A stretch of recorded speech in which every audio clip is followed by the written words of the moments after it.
Hey, what's up guys and welcome back to Anime King, and today I'm going to be giving you part 2 of What If Naruto Was the Lion Sin of Pride, Escanor. Remember to get this one to 100 like as usual, share this to all of your friends on your social media platform, and also guys, if you're new and this is the first time hearing my voice, yes, I indeed have 3 more channels which I post what if on every single day for you guys to enjoy. All the links will be placed down in the description, so go ahead and click that red subscribe button and become a part of the Anime King family. And thank you for all of your help and your support. So without further ado or wasting any more time, don't forget to turn on the bell notification because I do post a hell of a lot. Let us jump right into this, shall we? Let's begin now, guys.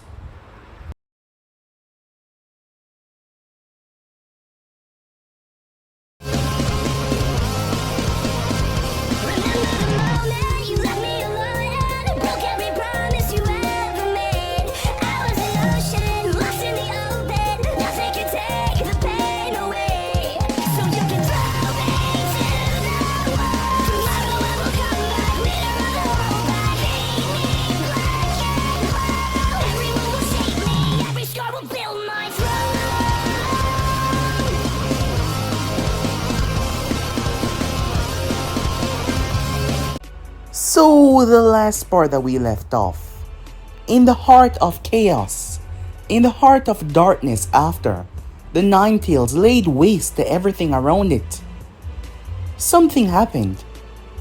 Coming into the world was Naruto Uzumaki, son of Minato and Kushina Uzumaki. Said young child was brought into this world with a power that would dwarf any other, a very special power that was coursing through his veins. On the first night, he illuminated the darkness into light, turning night into day. It was from that very moment that Hiruzen Sarutobi knew that this boy was special. Some years pass as we find said boy sitting down as he was simply fluctuating flames around his hands to a degree where his hands were becoming red. That is when he was attacked by 3 people as they were after the bounty that was on his head. Yes, the young boy, known to the populace as Naruto Namikaze because he was a son of Minato and Kushina Uzumaki. From he was brought into this world, there has been numerous threats placed on his life. Numerous. As a battle broke out between him and the foes that he was currently facing, he proceeded to show them why it was a great mistake attacking him, especially within the day. He demolished them like it was nothing. It was seconds after that the envoys arrived. Skipping to Hiruzen Sarutobi, Naruto was a special child that Hiruzen would rather keep under wraps. However, information about his heritage leaked, and Hiruzen was to be blamed for this. Upon bringing Naruto back towards the council room, there were members that were there because they were top members within the shopping district that own many of the clothing and grocery stores within the village, as they want to learn about the village finances and how they will be acclimated to, help them get back on their feet. Upon learning that this boy contained the Nine Tail, they called for his death in that moment of rage and sadness because he had recently lost his wife. Hiruzen let it spill about who the boy was and how Minato would be ashamed of them. He swore all of them to secrecy, but the information got leaked. He had tried to find out who had leaked the information, but he was unable to. A mind told him that it was Danzo, but he did not see the purpose why Danzo would leak this information. Skipping towards Danzo, he was the one that leaked the information. But it was more than that. He was the one that allowed these ninjas inside to try and assassinate the boy, because Danzo feel like it was good training. The child was special and Danzo had saw that as well, and he recently tested the child. Most of the assassinations were what he allowed to roam in the village, so that he could see the strength of the child, as Hiruzen was keeping the child's strength tight-lipped to himself, and Danzo wanted to know everything that there is. We then skip back to Naruto, as his condition was rather special. Despite being all-powerful and different in the day, it was the same Naruto. However, his personality simply got the better of him. And when his personality does get the better of him, he becomes the walking manifestation of an invincible being.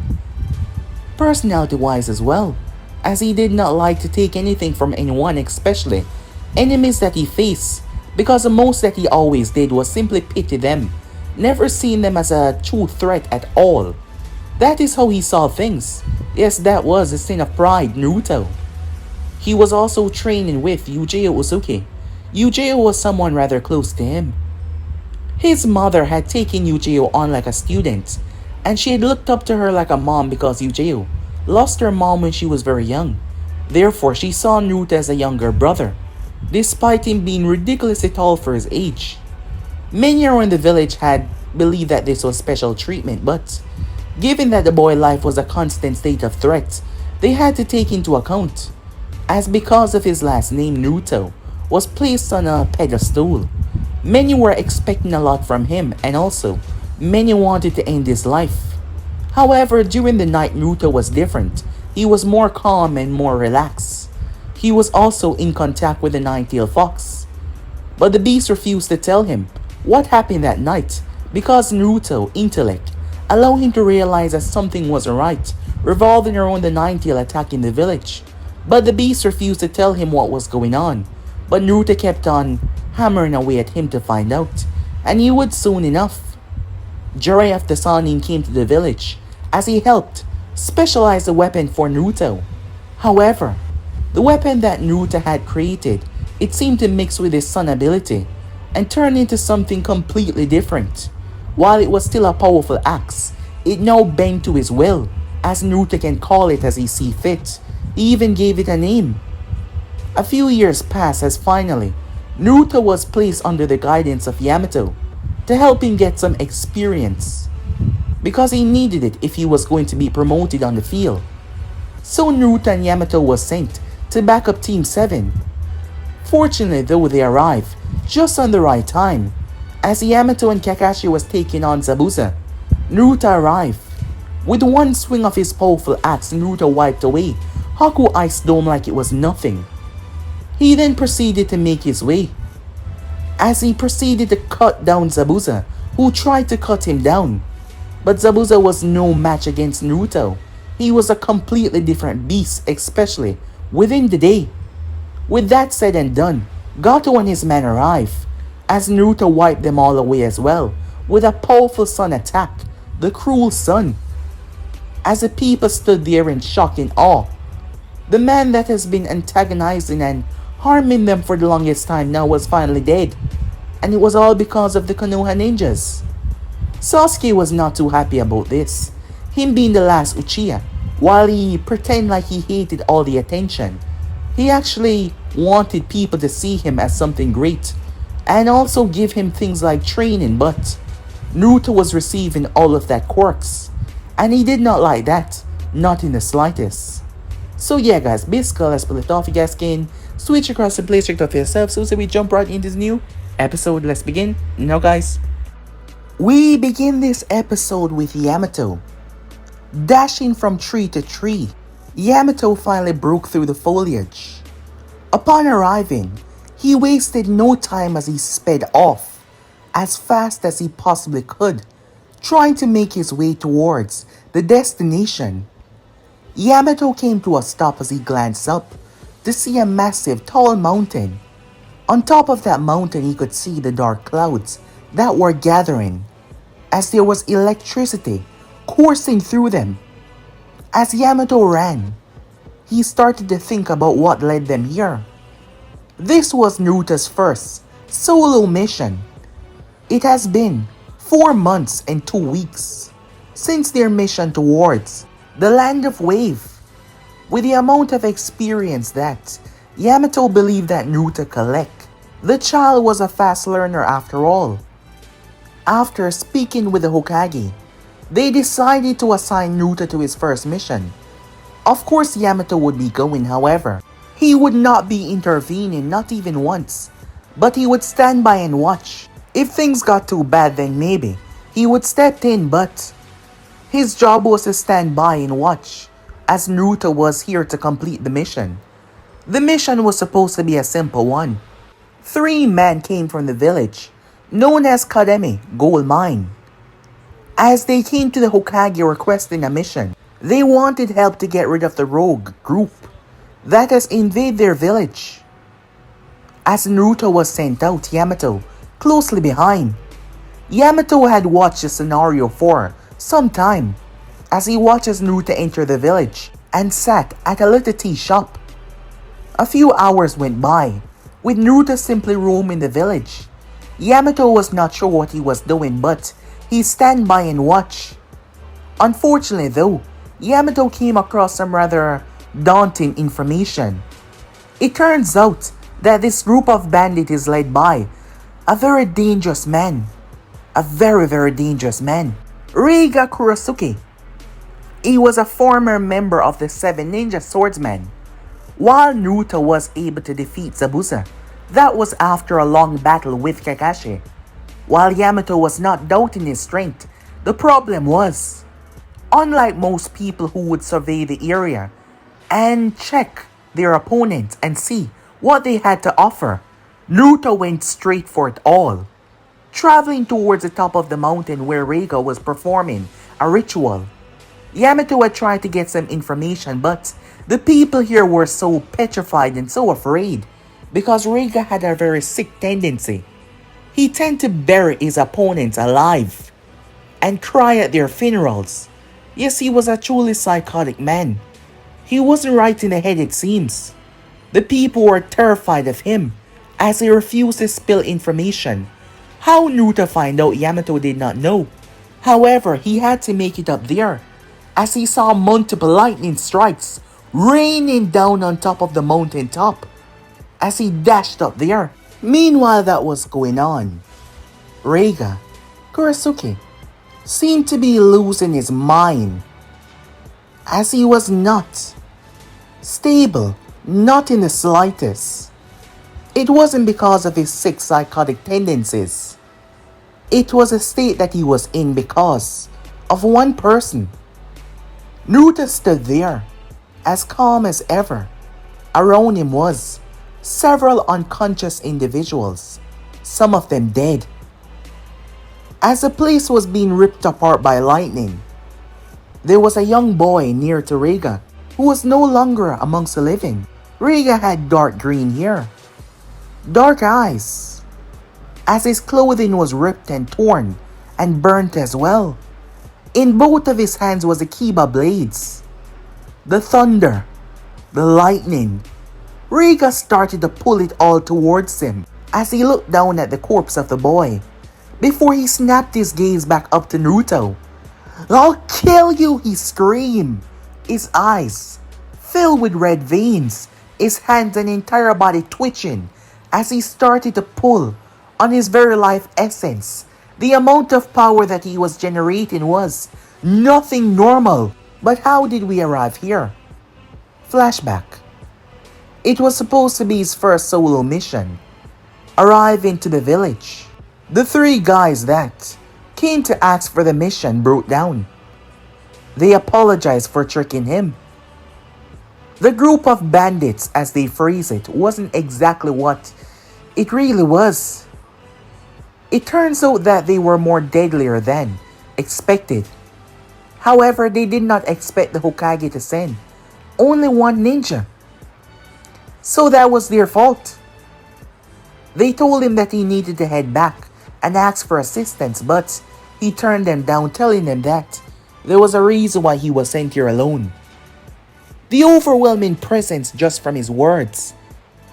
It was shockingly able to convince them, and they told him the truth about the funeral that would be kept in a few hours. Arriving late within the day, midnight came.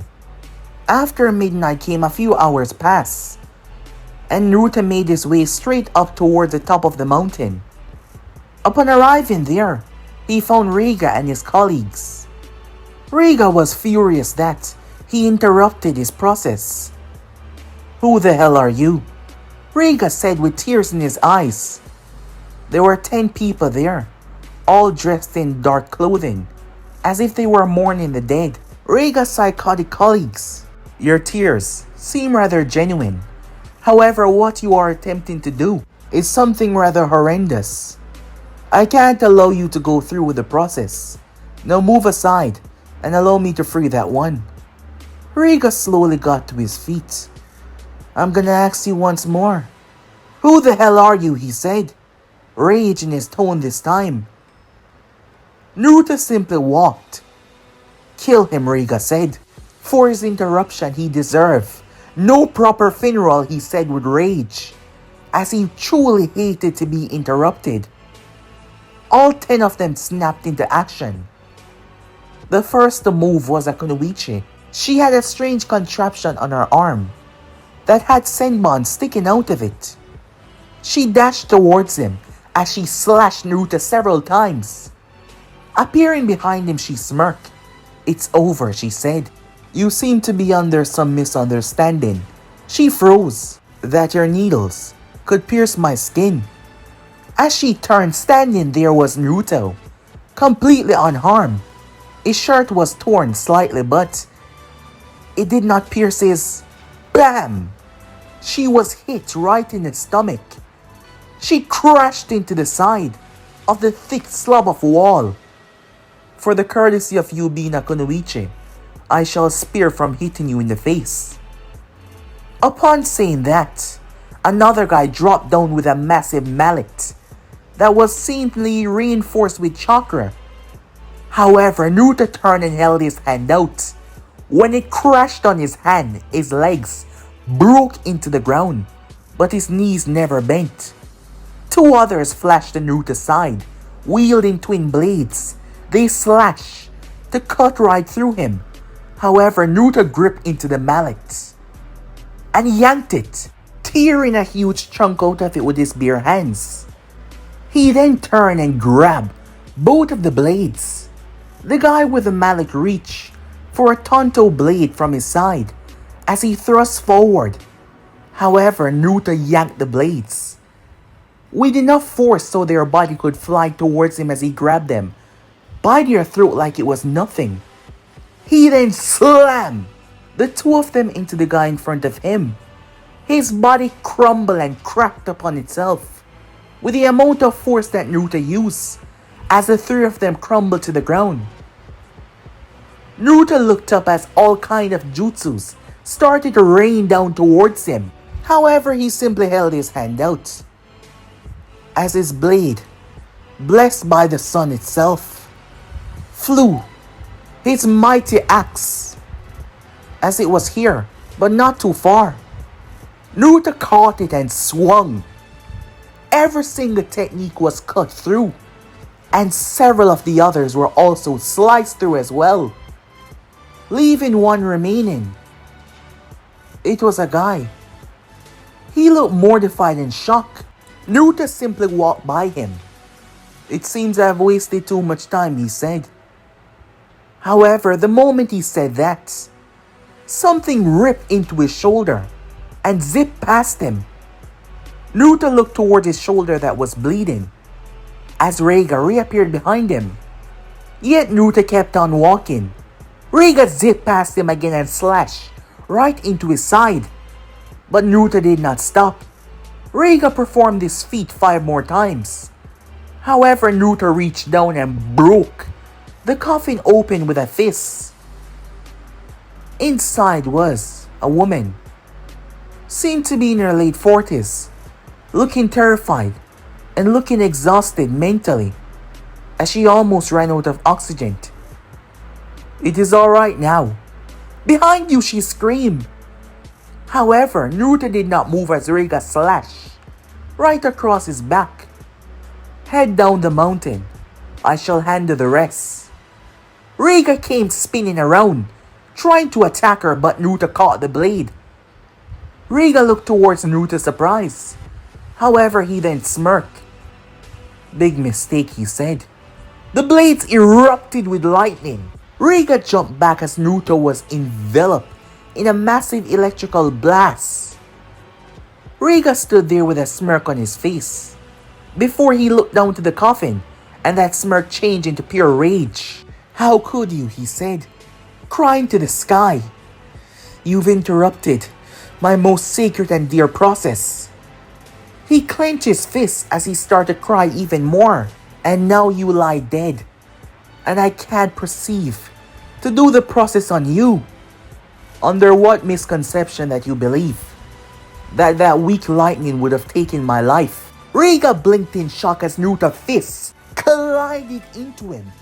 Raiga was fast enough to cross his arms, but he was still thrown back. The look on his face was one of shock. As he skidded and came to a stop, Raiga then dropped down to one knee. What the hell? I didn't even... How did he get so close, Raiga said, as he seemed to be talking to someone. As he went quiet for a while before picking himself up, he then looked towards Naruto, who stood there. "You're an unusual one, aren't you?" he said. "It seems you are the final piece of the puzzle," Naruto said. "Once I claim your life, this village will be free of all the chaos and tyranny that you've placed on it. Claim my life. You seem to have no idea what you're going up against. I am Raiga, former member of the 7 Ninja Swordsmen. Do you even know what that means? Do you have any idea what you're facing right now? Under normal circumstances, your name and position might put fear into the heart of normal men. However, it seems like you've been dealt the opposite hand, because you were brought face to face with Naruto Namikaze, the sin of pride," Naruto said. "They were always saying that he was prideful, so he decided to go with it. It was his sin. He was just too prideful." Raiga had enough as he dashed forward. As he slashed Naruto once again. He might be powerful, but he's not that fast. So all I have to do is boom! Naruto drive the axe into the ground. The backlash threw Raiga away. He had to duck as Naruto swiped. Raiga blinked as he saw a large slab of stone. The thing was massive as a one-story house, was split in half. Raiga couldn't believe it. As he stepped back slightly, he couldn't afford to get hit by that thing. He disappeared, using pure speed, appearing behind Naruto, both blades coated in lightning. He slashed in an X motion, releasing a powerful wave of electricity to rip right through Naruto, but Naruto brought his blade up and destroyed the technique. "I told you," said Naruto, stepping forward. "You were given a bad hand to face someone like me. There is no point. There is nothing that you can do to win. I was sent here to eliminate the threat. Therefore, your life was taken away the moment this mission was handed to me. You're one arrogant, self-serving narcissist, aren't you? Believing that you're that special. Well, let me show you that you're nothing compared to what I am. Because you will not be the one to put me in the ground. I will be the one to bury you," said Raiga. He dashed forward, however, Naruto held up a single finger. That was when at least 20 balls of fire appeared in the air. Raiga twists as he tried to move, but one of them slammed into his chest and another into his back before another crashed down on him. Raiga jumped away, his clothing burned and torn. However, that was not the problem. The thing that was on his back this entire time had been burnt off. As Raiga quickly made his way towards it, he took his eyes off Naruto. That is when he felt it.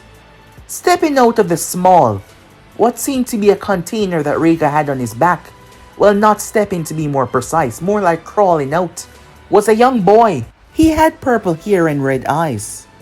His name was Ranmaru. He was the one that was giving Raiga information. Raiga had the sense and the skills. Ranmaru had the eyes and the prediction. He possessed a dojutsu, as he was formerly from the land of water, Kiri. The dojutsu was similar to the Hyuga clan, but it did not possess some of the more special features. But think of it as a simple base.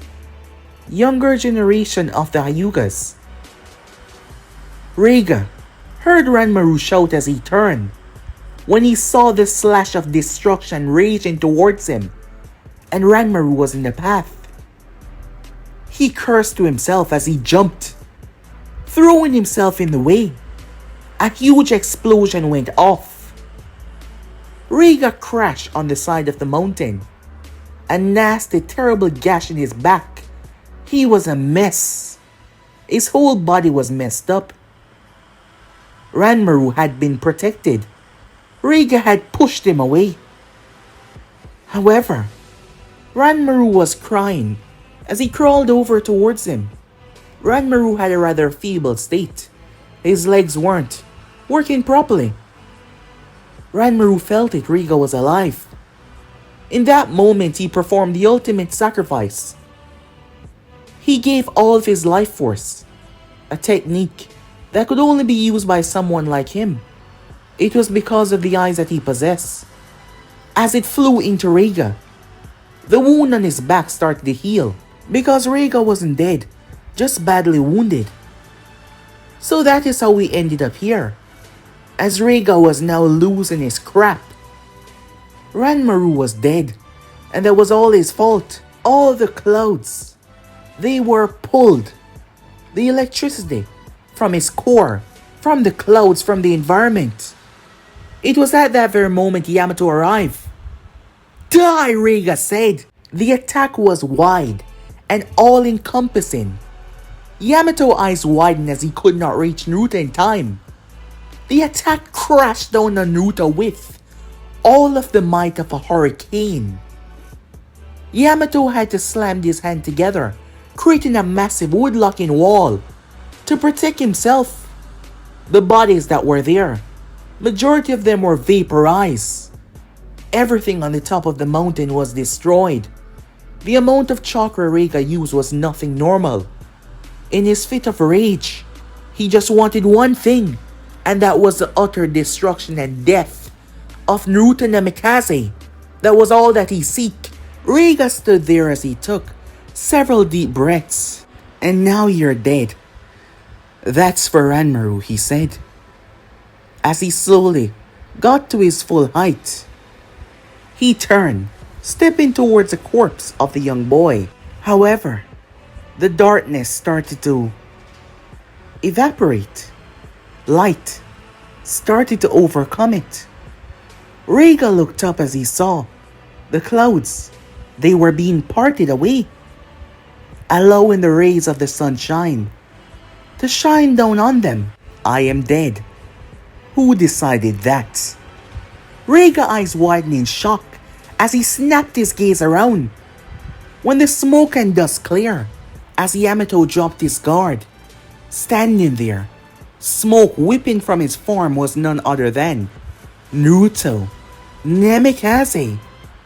However, his shirt was completely gone. Raiga blinked in shock as Naruto seemed to be 3 times his normal size.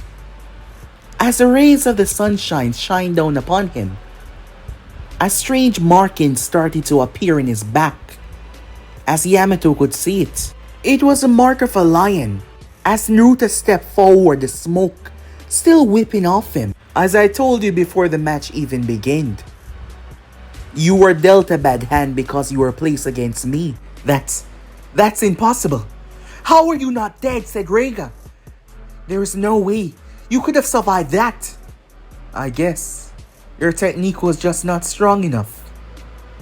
Now, I will do you the same courtesy as you did for me.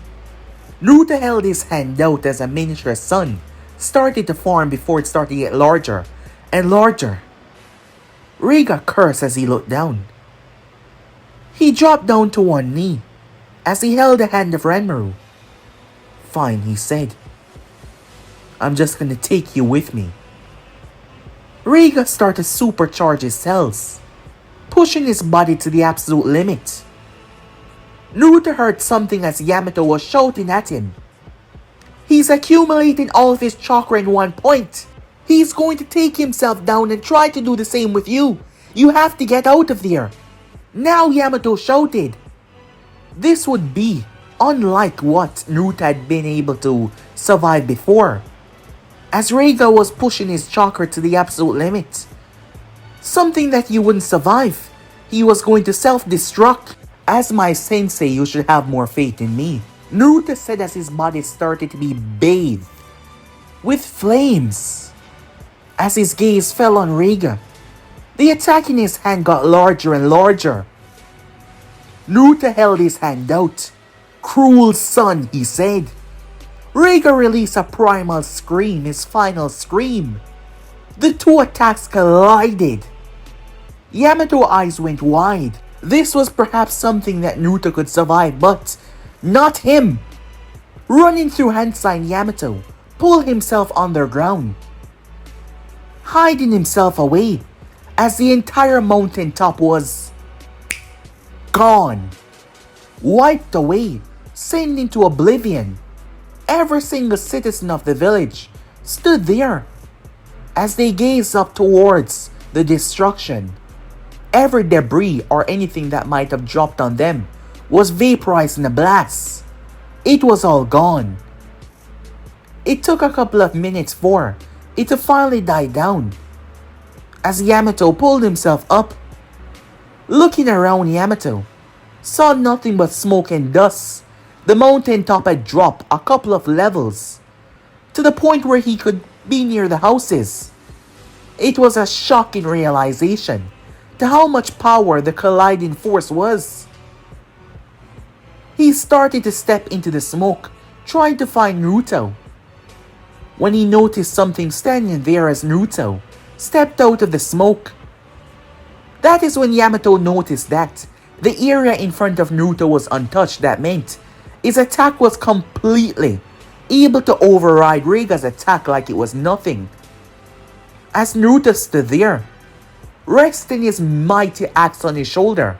As I said, as my sensei, you should have more faith in me, Naruto said, leaving Yamato shocked, as it seems like in the past few months, Naruto's power had grown much further than he could have even predicted or expected.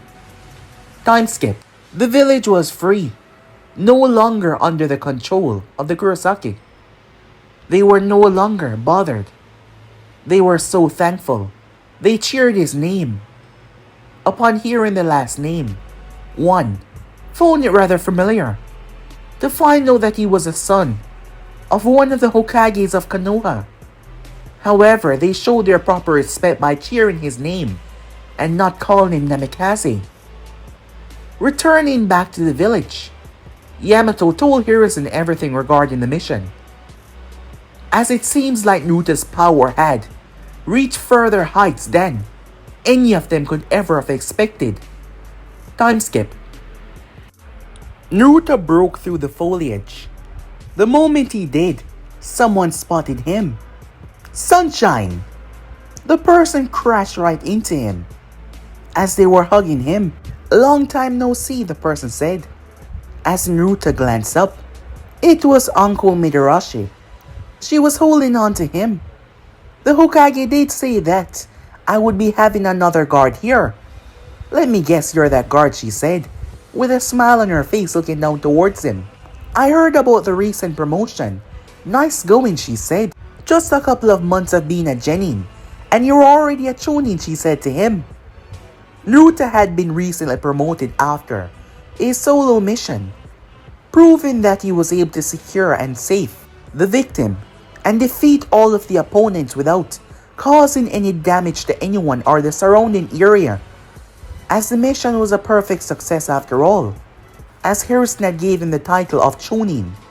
Having Naruto as a genin was just to give him the exposure that he needed, to give him the experience that he needed. As for this relationship, Naruto knew Uncle rather well.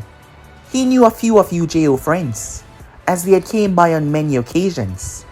Uncle took a fascinating like to Naruto, because he wasn't like any other kid. Not to mention he refused to fall for her teasing, as he seemed to act all above it. It was her job to find a way to break his composure one day. And in doing so, she took a real liking to him. She didn't know why. As she started to poke him on the cheek with her finger. Talking about his recent promotion, yes. Many had heard about it. After all, he was still the talk of the town. The son of the Namikaze, who was rising through the ranks. The one that killed 2 swordsmen of the mist already. Yes, his name was being elevated and expanded on a lot. The Hokage had came to him as he wanted Naruto to serve as a watcher within the Chunin exams as a part of his promotion to Chunin to make sure that no one interfered during the second test. They needed as much eye as possible. After all, there will be combatants that would try to gain outside help or people might try to interfere. As Naruto and Anko sat there. So when will the exam begin, he asks. In a couple more minutes, but I'm gonna arrive early there to just shake things up, she said, and I'll bring the kids back here. You know, if circumstances were different, you would be with them as well. If they were different, you wouldn't be doing this right now, said Naruto. And he was right because Anko was behind him, sitting on the exact same log, with her arms wrapped around him and her chin resting on his shoulder. As she chuckled slightly, with a grin on her face. She then got up as she flicked, causing her legs to pass his face as she flipped and landed behind him. She smirked. I'll be right back, sunshine, she said. As she proceeded to take off, he liked her. She was fun. She could be a bit too clingy because she wanted to break his composure, something that he wouldn't allow. However, he found her personality as something that he liked. As oppressing as she was, he believed that she was hiding a part of her that she didn't want anyone else to see. And it had to do something with that mark on her neck. Yujiro had told him about it, and who had placed it on her. As Naruto sat there, a lot has happened for him during the months as well. Even now, he had to actively suppress his power. Upon doing so, his personality was also a bit suppressed as well. Because it was midday after all, but he was not fired up and blazing as usual. Because he was actively suppressing his power. The more time passed, the more he was learning how to understand these abilities. And he had come a rather long way. Time skip. Sasuke Uchiha frowned immediately as he saw Naruto. Sasuke never really liked Naruto at all because of his popularity. And then, he had to show up on the wave mission and take away the shine from him. Rock Lee saw Naruto as a big smile came on his face. Naruto had went on a mission. Well, a rescue mission to be more precise. Guy was poisoned. They were going towards the land of Tea, where Tenten and the group had been forced to split up after they were attacked. But the person that went after Tenten was no normal person. It was Aoi Rokusho. And he captured Tenten and used it against Guy to poison him, as Guy would sacrifice himself for his students. Unfortunately, Aoi did not get what he wanted. It was what the merchant that they were protecting have. Guy had sent off his turtle before. He had been knocked unconscious. And Team Yamato and Naruto were sent to give them backup. And Naruto had met Lee and Lee had met Naruto. Lee had felt the true definition of his blazing youth that day when he saw the walking epitome of invincible. As Aoi Rokusho believed that he was untouchable just because of the blade that he stole from Konoha a long time ago, the sword of the Thunder God. However, it broke. Yes, clashing with Naruto's axe, the thing shattered.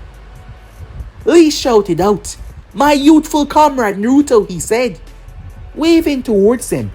As Naruto turned, he was rather fond of Lee's personality while most people thought that it was annoying. Naruto thought that he was a hard worker that put in the work and deserved the result. As Naruto greeted him back, as Lee wouldn't stop until he reached the same power that Naruto possessed. So one day the both of them could fight on equal terms, because Lee was under no delusion that he could defeat Naruto.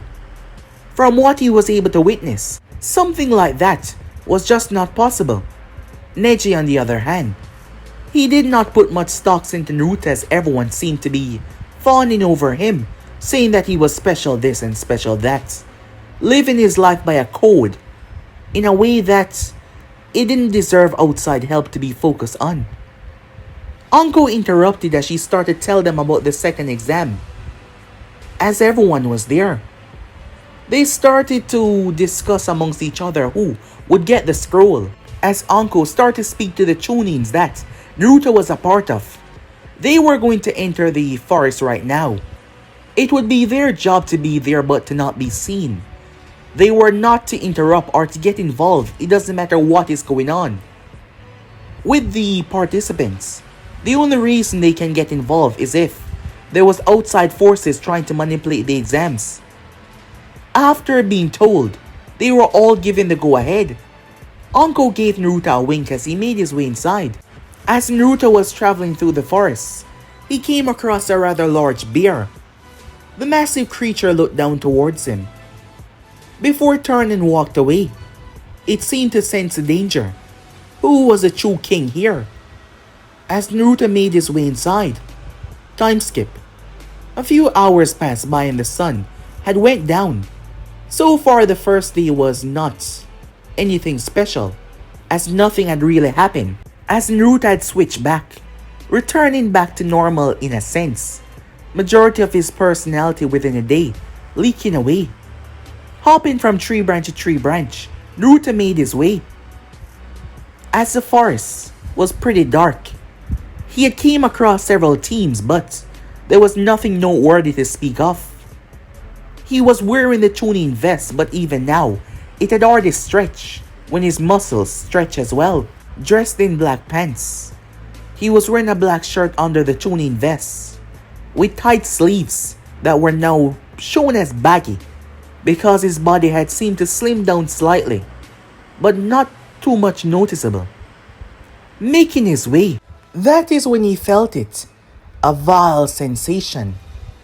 Making his way towards the sea, Naruto arrived to see something rather upsetting. Sai, the young boy on Team 7, was face down in the ground. Sasuke was on the ground gripping his neck as he was screaming.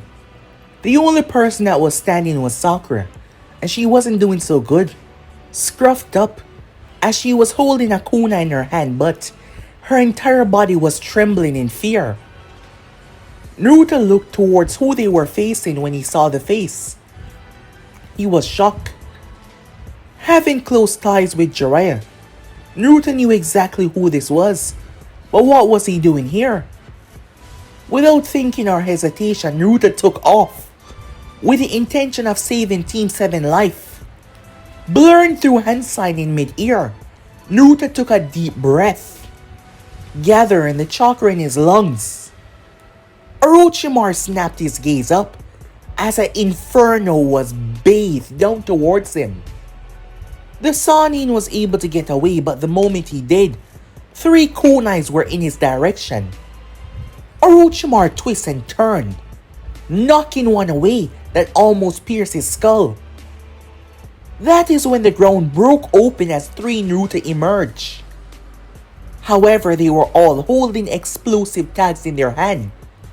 Having been trained by some of the best, it wasn't just physical, but it was Kenjutsu, Fuinjutsu, Ninjutsu, all sorts. Jiraiya wanted to learn Fuinjutsu as well. So even without the sunshine, Naruto was still a force to be reckoned with. The clones went up in a massive explosion. Orochimaru escaped, however he was slightly burnt. He looked up as Naruto was descending from the tree. Lashing his head out, it expanded beyond normal proportions. It wrapped around Naruto and slammed him down in the ground with tremendous force. The Sannin then yanked him towards him as he gripped Naruto by the throat. "My oh my," he said. "What do we have here?" Orochimaru started to chuckle. as he heard quite a lot about this boy, Minato Legacy, if I'm not mistaken. He said, rubbing a hand down Naruto's cheek with a smile. I must say, I expected more. However, Naruto started to grin. Me too, he said. Orochimaru's eyes went wide as Naruto's body erupted. It was a fire clone, supercharged with his chakra. The entire area was swallowed. All members of Team 7 was grabbed. Sakura was surprised as he was so fast. She found herself being leaped away as she realized that it was Naruto, but there were two more, saving her teammates. It was a clone, a physical one. She didn't know him that well, but she did hear the rumors that he was a Chunin. Are you the original? She asks. No, the boss stayed back to make sure you guys get out of here. But why are you here? Not that she was complaining for the help. I'm a part of this exam to make sure there is no outside interference. And I think that this would be classified as one. Sakura was a bit confused. It was the way that he was talking. The last time she met him, which was a couple months ago, he seemed like a completely different person than what he was now. As he brought them to a safe area, the other two were out cold. Luckily, none of them had any life-threatening wounds. However, the mark on Sasuke's neck was a high-level Fuinjutsu that Naruto had not been able to master that far. So it wasn't something that he could remove. And the problem was, it was in a transition stage. So if he tried to suppress it now, it might end up killing Sasuke. So they would just have to wait until he comes out of it. But there was a chance, given the way that it was behaving, that it could kill him. The real Naruto was standing on a branch when Orochimaru appeared behind him as his body was in the process of healing. I must say, you're far stronger than your average Genin. Perhaps stronger than your average Chunin as well. No wonder they gave you the title that quickly. So you know that much, huh? Said Naruto. I know much more than you can even know, boy, Orochimaru said. However, it still won't be enough. Oh, I know that, said Naruto. After all, you are Orochimaru of the Sannin. Naruto quickly swapped places with a clone that was nearby, who had already done the hand sign as he spewed flames in the Sannin's face. However, Orochimaru twisted his body in an inhuman way as the flames passed him. However, it wasn't done. Fire style, reflecting flames, Naruto said. The attack twists back and came at the Sannin from behind, with the intention to burn right through him. However, Orochimaru turned, as his one hand went through hand sign as he spewed water out of his mouth. The clone behind him drive a kunai directly to his spine. However, the Sannin lashed out his other hand, multiple snakes jumping out. They wrapped around the clone and destroyed him. You're gonna need a lot more than that if you want to defeat me, Orochimaru said. That is when the entire place started to rumble. The Sannin watched as over 1,000 clones appear. He merely smiled.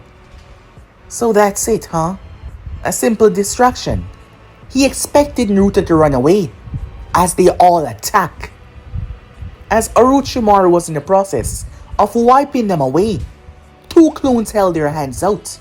Wind style, they said. As the bottom of Naruto's feet touched both of their hands, his body was thrown with speeds that were blurry to the eye. However, that was not all. Orochimaru turned as the real Naruto was coming at him with blinding speed, and in his hand, Rasengan! He thrust the technique outwards. However, the Sannin lived up to his name and lived up to his hype as he twists, bending away his stomach area. He looked down at Naruto, who was inches away from passing him, and he smirked as a snake leaped out of his mouth and shot towards Naruto's face. Orochimaru was surprised though as a child, had enough momentum to turn himself in mid-air. He drove the technique in the snake, completely destroying it. However, Orochimaru dropped his elbow in Naruto's stomach. He broke through the branch before slamming hard on the ground. Orochimaru descended downwards. As he was dropping down towards Naruto, he pulled out a blade, just a short white blade, as he wasn't about to pull out the Kusanagi. Unfortunately though, the moment he landed, Naruto substituted away. Orochimaru looked up, his gaze widening as he saw all of the remaining clones blur through hand sign, wind and fire. They created an inferno. The massive technique raged down towards him. To get away, he decided to go underground. The problem was, the ground started to light up. When did he? The Sanin said shock.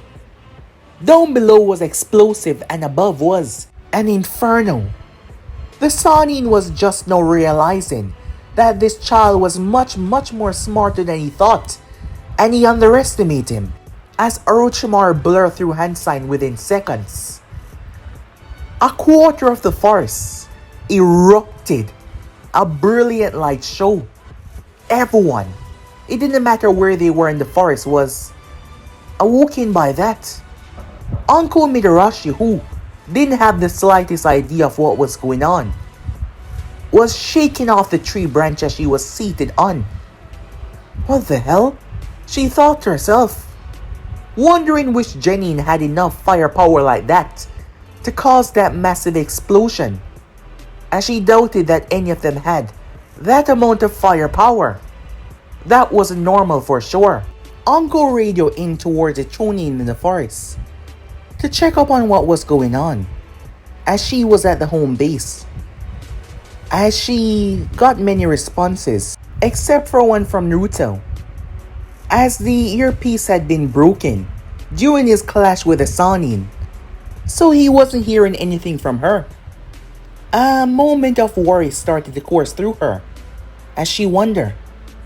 She decided to head in the forest to check up on it herself. With that, in the forest, Orochimaru slickered out of the snake's mouth. A grey, tough-scaled snake was standing there. That was one of its main purposes. Its scales were incredibly hard, as the Sanin was able to step out unscathed. Naruto, who was a distance away, could feel his presence as he cursed.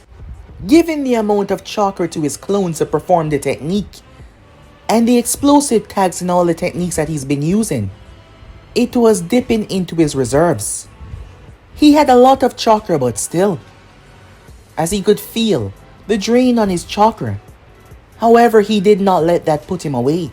As he stood there, Orochimaru was heading his way with a smile on his face. However, he came to a stop. Orochimaru merely looked at Naruto and smiled before he turned and walked away. Where do you think you're going? Orochimaru chuckled. Do you really think that you're in the condition to ask me that? Granted, you don't look that too bad off, despite after doing something that would have had most Genins.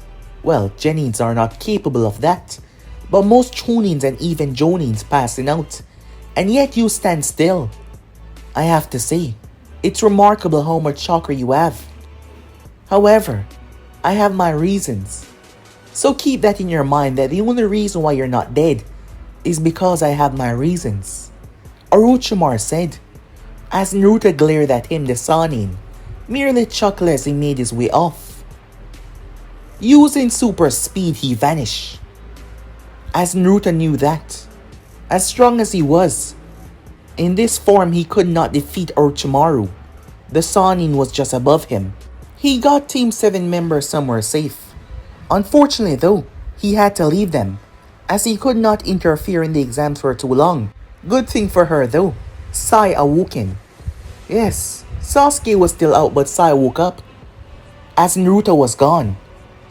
Trying to find any remnants of the Sanin in the forest, However, he could not. Naruto sent a clone to inform Anko of what was going on. It wasn't long after that as she sent word back to the Hokage that she found corpses. Yes, she was called back, unfortunately, because she found corpses. She told Naruto to leave it alone, that she will handle it. However, he did not listen. As a few hours went by, as Anko was roaming through the forest, she came across him. He had led her on a wild goose chase because of the others, the Yonvus that were sent in there as well. He wanted to speak to her personally. Naruto had wasted up a lot of his time as daybreak was coming out. As the time was getting more and more late, the sun was peeking through the bushes and shining down upon them. It was almost noon. Anko came across the Sanin simply waiting for her. Her first instinct was to go for the kill. However, as strong as she was, he was stronger. He warned her not to stop the exams. Otherwise, he would lay waste to the village. Anko glared at him as he pinned her to a tree, mocking her that her strength had not grown that much, that he was disappointed to have her as a pupil, that she and him were linked together because of the mark, and he was disappointed in her. Her rage knew no bound, but still it wasn't enough. He held his hand out as Anko was planning on taking him down with her. She knew a technique that would end her life, but it would also end his. She hoped. She was going to do it. However, Orochimaru snapped his head to the right. He quickly jumped away from her as something split the branch completely down the center. Anko blinked as the Sanin landed on the rock nearby. What's this? It seems like you didn't understand my earlier reprieve of allowing you to live. Ah yes, you came across me in one of my weaker moments. However, your mistake there was not aiming to kill, because now you are dealing with the invincible one. What? Orochimaru said, as Anko looked down. Standing there was Naruto, his jacket all stretched. On his shoulder was his massive battle axe. You're different, Orochimaru said, as he saw the difference in the boy. Orochimaru had heard some rumors, but there wasn't much on the boy's ability or what he could do. That is why he was so disappointed in his power when they fought. But the child seemed different. However, he was going to show him why he allowed him to live, because that was his right as a Sanin, nothing more, nothing else. Speeding towards him, Orochimaru slashed Naruto with his Kusanagi blade, but that is not what happened. The axe and the blade made contact. Orochimaru was shocked when he could not apply enough force to cut through the axe. Instead, Naruto slammed the blade down into the earth. He then held his hand up. Countless fireballs surrounded him. Turning his finger towards the Sanin, Orochimaru tried to get away, but one crashed into his stomach. He had to bite back the pain that he was feeling. Completely shocked. This was different, he thought to himself.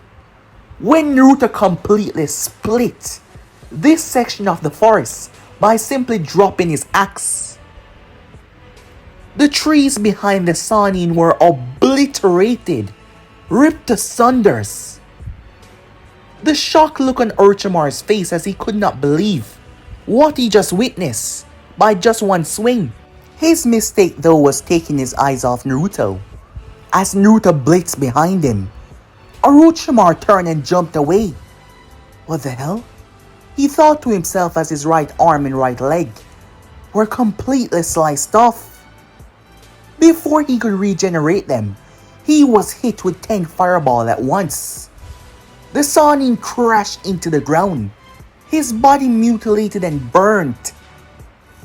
He immediately opened his mouth, and a new Orochimaru came out. Ah, very nice trick, said Naruto. I'm afraid it won't save you though, as he stepped forward. The trees and rocks started to melt as Naruto stepped forward. I thought you were stronger. Aren't you Orochimaru of the Chunin? Was that all just for show, said Naruto. You damn brat. Orochimaru said as he gripped the Kusanagi. As he felt insulted by this brat, he dashed forward with the sole intention of ending his life. Screw what he said earlier, however, when he brought down the strike with so much force, what it did was nothing, as Naruto acts completely cancel it out. Is that all? Naruto said as he pointed his finger towards Orochimaru. Orochimaru twisted his body therefore, allowing his organs to move. If he had not, the gaping hole that was near his heart would have blown clear through his heart. As blood ran down the Chunin mouth, he jumped away, feeling an intense heat coursing through him. This doesn't make any sense, Orochimaru said. How could his strength grow this much? I don't understand. On the tree branch, Anko was watching the scene, as she could not tell Naruto to draw back because he was winning. She remembered what Yuji said. She remembered what he said himself. So this was it, huh? Anko gazed up as she saw the full might of the sun, and the words ran through her mind. When noon came, that boy became the manifestation of invincibility itself. He became the one. Naruto's jacket burned off him, burned to cinders as his entire body was now glowing with power. Even his eyes were glowing with flames. Orochimaru was sweating as he took a step back, a look of absolute terror on his face as he could feel the power being produced by this boy. And for the first time in a very long while, the Chunin was actually terrified as he felt the heat as Naruto stepped forward. As I said to you before, Naruto said, his body seemingly growing 10 times larger. Your mistake was not finishing what you started, because now you are dealing with me, the one. But guys, be end episode right here. If you want to see next part, and do like, subscribe, comment down below, and turn on that bell notification stay posted. Remember, share this with your friends in your social media platform. And also guys, don't forget to go ahead and check out the other what ifs on the other channels. I hope you guys enjoy each and every one of them. But I'm out for now. See you guys soon. Peace.